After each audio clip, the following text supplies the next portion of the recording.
So here we have the giant Dailytour E+1 electric bike. I've had this bike now a couple of weeks, just under 50 miles.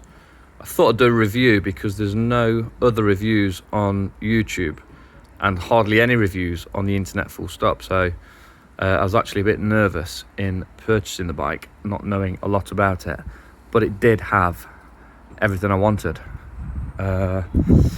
One of the main things that I actually wanted on this bike was the Gates carbon belt. So no chain, carbon belt, said to last probably 4 or 5 times longer than a chain. Obviously slightly more expensive to replace, but if you go on the Gates carbon website, there's also a link to many other bike manufacturers using that particular belt, which is quite good. It's got the Sully Royal Ascenza seat, fully integrated lights, mudguard, rack. It's got the ABUS Pro Shield. The only annoying thing about that is the key has to be in when it's unlocked. When it's locked, the key does come out. The main bit of kit on this bike is the Yamaha motor. It's the sync drive, and I've got to say, so far it's been absolutely silky smooth, really good. This thing is returning around 80 miles on a full charge. Some of the other main component parts: it's got the Shimano 8-speed Revo shift. It's got the giant ride control Evo. It's actually got navigation on the app. Control buttons there. The extra wide grips. It's got the Shimano MT hydraulic discs. So hydraulic discs. If we just turn it on, see that power up. So that's in eco mode.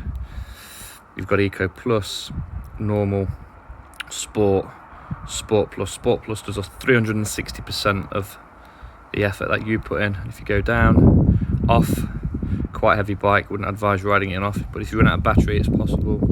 And then auto. So what you could do with this bike is just stick it in auto mode, and that together with the Revo shift makes very easy riding. And on this particular bike as well, you've got the daylight running light. At night you'll have the extra light on the front, the light on the back. It is a really well put together bike. It's got the fluorescent sidewalls on the tyres, which are Schwalbe Energizer Plus G-Guard. I've also put on there the ABUS Granite Bordeaux lock. It's a folding lock, gold standard. Obviously no lock is indestructible, but that is certainly one of the best locks on the market.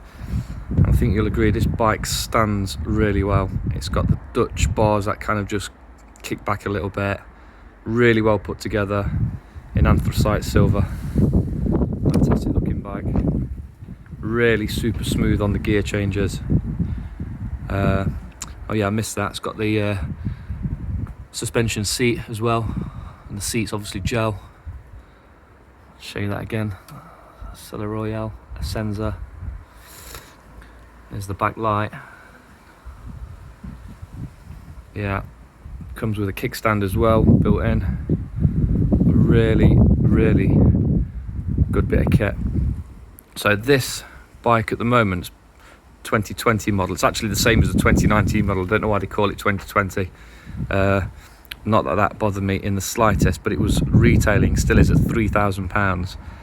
I was actually able to get this bike for 2,200, and that was through Rutland Cycles, who did a price match for a cycle store that was selling it for 2,200. It actually went up a few days later, but Rutland still honoured it, and I managed to get £220 worth of Rutland points.